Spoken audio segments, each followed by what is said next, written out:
శ్రీపాదరాజ్యం శరణం ప్రపద్యే. శ్రీపాదరాజ్యం శరణం ప్రపద్యే. శ్రీపాదరాజ్యం శరణం ప్రపద్యే.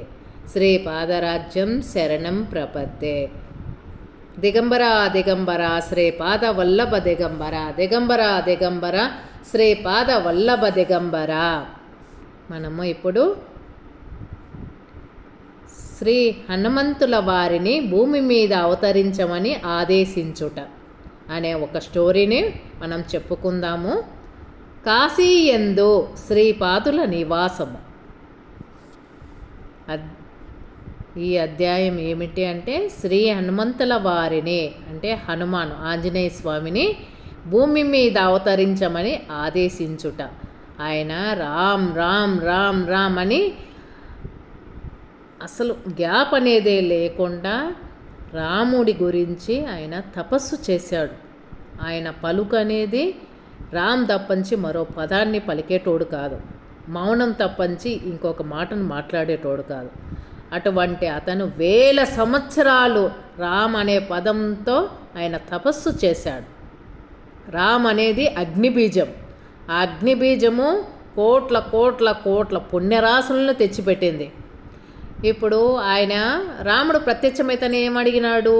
నాకు ముక్తిని కలిగించవయ్యా అని అడిగినాడు. నన్ను నీలో ఐక్యం చేసుకోమని కోరినాడు కోరిక. ఆయన భక్తికి మెచ్చిన రాముడు ప్రత్యక్షమైతే ఆయన అడిగిన మొదటి వాక్యం ఏంటి? నన్ను నీలో ఐక్యం చేసుకో రామా అని అడిగినాడు. అంటే అప్పుడు రాముడు ఏమన్నాడో మనం స్టోరీ రూపంలో విందాం. రాముడే శ్రీపాద శ్రీ వల్లభులుగా జననం తీసుకున్నాడు. విష్ణుమూర్తి అయినా రాముడైనా కృష్ణుడైనా వీళ్ళంతా కూడా ఒకే కోవకు చెందిన అంశాలన్నమాట. ఇప్పుడు ఈ అంశము శ్రీపాద శ్రీ వల్లభులుగా జననం చెందినారన్నమాట. ఇప్పుడు ఆయన హనుమంతుల వారిని భూమి మీద అవతరించమని ఆదేశించినాడు అనే ఒక స్టోరీని మనం చెప్పుకుందాం. కాశీ యందు శ్రీపాదుల నివాసం. శ్రీ భాస్కర పండితుల ఇంట మాకు మధ్యాహ్న భోజనమైన తదుపరి వారు ఇటుల చెప్పనారంభించిరి. నాయనల్లారా, శ్రీపాదుల వారి లీలలు అతర్కములో వారు కాశీనగరములో ఎందరెందరో మహాపురుషులను ఆశీర్వదించిరి. వారికి కావలసిన యోగశక్తులను సిద్ధులను ప్రసాదించిరి. వారు ఋషి సంగములతో ఇట్లనిరే, నేను నరసింహ సరస్వతి అను నామమున మరొక అవతారమును ధరించెదను. నేను పీఠికాపురమున అదృశ్యుడనై సరాసరి కాశీ వచ్చుటకు ప్రబల కారణము కలదు. ఇది మహాపుణ్యక్షేత్రము. ఏది మహాపుణ్యక్షేత్రం? కాశీ. సిద్ధ సంగములకు నెలవు. నేను ప్రతిరోజు గంగలో స్నానం చెయ్యుటకు యోగ మార్గమున వచ్చేదను. నేను నరసింహ సరస్వతి అవతారమున ఇచ్చటనే సన్యాస దీక్షను స్వీకరించెదను. రాబోవు శతాబ్దములలో క్రియాయోగమును గృహస్థ జనులకు కూడా బోధించు నిమిత్తము శ్యామాచరుణుడి వాడిని ఇక్కడ జన్మించదమని ఆదేశించుచున్నాను. ఆయన ఏమన్నాడు? గృహస్థ జీవులకు కూడా జనులకు కూడా బోధించు నిమిత్తము శ్యామచరుణుడు అనేటి వాడిని ఇక్కడ జన్మించమని ఆదేశించుచున్నాను అన్నాడు. ఆ శ్యామాచరుణుడు ఎవరు చూద్దాం రాబోయే కథలో. చాలా ఇంట్రెస్ట్గా ఉంటుంది, స్కిప్ చేయకుండా చూడండి. రాబోవు యుగమునకు బ్రహ్మ కాదగిన హనుమంతుణ్ణి శ్యామాచరుణుణ్ణి వద్దకు పంపి వానికి హనుమంతుని చే క్రియాయోగ దీక్ష నిప్పించెదను. ఇది సత్యం సత్యం సత్యం అని మనకు ఎవరు చెప్పారు? శ్రీపాద వల్లభులు వాళ్ళు చెప్పారనమాట. హనుమంతునకు సీతారామ లక్ష్మణ భరత శత్రుఘ్నులుగా దర్శనమిచ్చుట. అంతటా వారు ఋషి సంగమములో యోగ మార్గమున తమను అనుసరించుచుండగా బద్రికా వనమునకు వెచ్చేరేరి. అచ్చట గల నర నారాయణ గుహలో అనేక మందికి క్రియాయోగ దీక్షనిచ్చిరి. అచ్చట నుండి 12 క్రోసుల దూరమున ఉన్న ఊర్వశీ కుండమునకు వచ్చిరి. ఋషి గంగలో కూడా స్నానం చేసిరి. 5,000 సంవత్సరముల నుండి తపోదీక్షలోనున్న సర్వేశ్వరానందుడనడి మహాయోగిని ఆశీర్వదించిరి. అచట నుండి నేపాల దేశమునకు పోయిరి.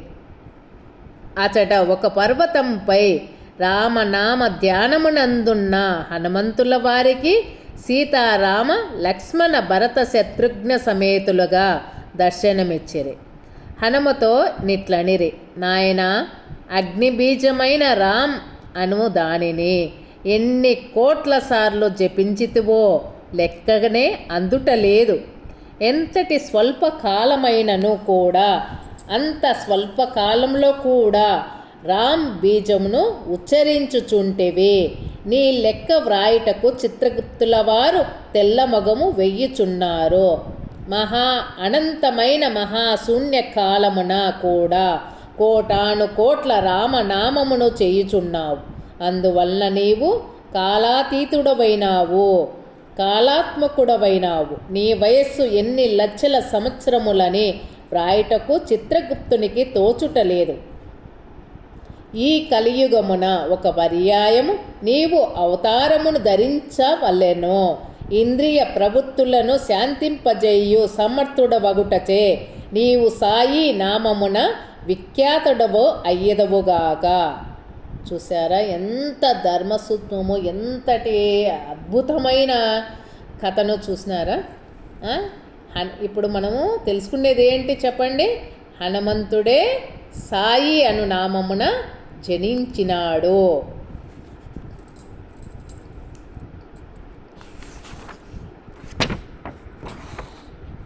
సాయి అను నామమున జనించవలసింది అని ఆ మహాప్రభువులు హనుమకు సెలవిచ్చినారన్నమాట. ఇప్పుడు రామ్ బీజ మహిమ గురించి మనము తెలుసుకుందాం. అంతటా హనుమ ఇట్లనే, ప్రభు, రామ్ బీజము అగ్నిబీజమే. నాకు అగ్నిసిద్ధి అయిన మాటయు వాస్తవమే. నేను అగ్ని యోజనమున పరిపూర్ణనైతిని అనుదినము వాస్తవమే. దేహ బుద్ధి చేత నేను మీ దాసుడను, జీవబుద్ధి చేత నేను మీ అంశను, ఆత్మబుద్ధి చేత మీరే నేనై ఉన్నాను. నేను ఏ రూపమున అవతరించవలనో తెలియజేయవలసినది. శ్రీపాదుల వారు మందహాసంతో నిట్లనిరి, నీవు శివాంశ సంభూతుడవైనను రామభక్తుడవైతివి. భలి అరబ్బీ భాషలో ఆల్ అనగా శక్తి, అహ్ అనగా శాక్త, శక్తిని ధరించినవాడు. అందుచేత అల్లాహు అనగా శివశక్తుల సంయుక్త స్వరూపమని అర్థం.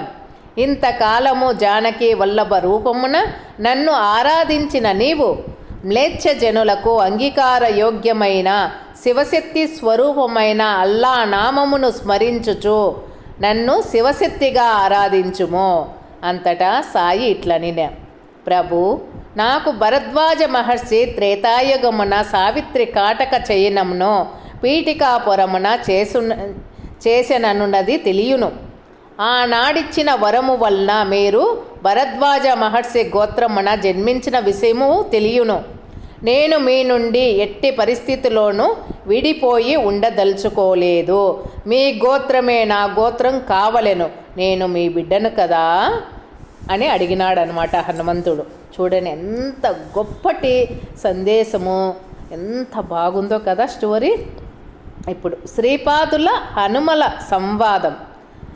శ్రీపాదుల వారేమో చెప్పాడు, నువ్వు వెళ్ళిపోయేసి సాయిగా నువ్వు జనించు, అక్కడ మ్లేచ్ఛ జనులను కూడా అందరికీ ఏమంటారు, అందరికీ అనుకూలమైన వాడిగా నువ్వు మెలుగు, అందరినీ ఒక తాటి మీదకి తీసుకురా అని చెప్పినాడు. ఆయన చెప్పడం బాగుంది. అంతకు అద్భుతంగా హనుమంతుడు కోరడం జరిగింది. శ్రీపాదుల హనుమది సంవాదం. అంతటా శ్రీపాదులు, నాయన హనుమ, నీవు ధరించు దేహము భరద్వాజ గోత్రమునందే కలుగును కాక అనిరే. హనుమ మరల ఇట్లనేను, అల్లా మాలిక్ అనగా అల్లాయే యజమాని అని అర్థం. శ్రీపాదుల వారు హనుమను కౌగలించుకునిరి. హనుమ, నీవు దేహబుద్ధిని వీడుము, నీవు నా అంశవు. ప్రభు, నేను నీ అంశనని అంగీకరించుచున్నాను. అయితే అంశావతారములు ఈ భూమి మీద తమ పని ముగించుకున్న తర్వాత మూల తత్వములో కలిసిపోవును. అప్పుడు అంశావతారములకు విలువయే లేకుండా పోవును. అందువలన నేను ధరించడి అంశావతారము మూలతత్వంతో నిరంతరము కలిసియుండును. అది మూలమైన మీ తత్వంలోకి శక్తి సంపద అంతయును ధరించి ఉండవలెను. అంతటి శ్రీపాదులు ఇట్లనేది, నాయన హనుమ. క్షమించండి, మధ్యన మాట్లాడుతున్నాను. ఇది చాలా లెంత్ ఎక్కువైపోయింది, డౌన్లోడింగ్ ప్రాబ్లం. కాబట్టి నెక్స్ట్ పార్ట్లో స్టోరీని కంటిన్యూ చేస్తాను, గమనించుకోగలరు.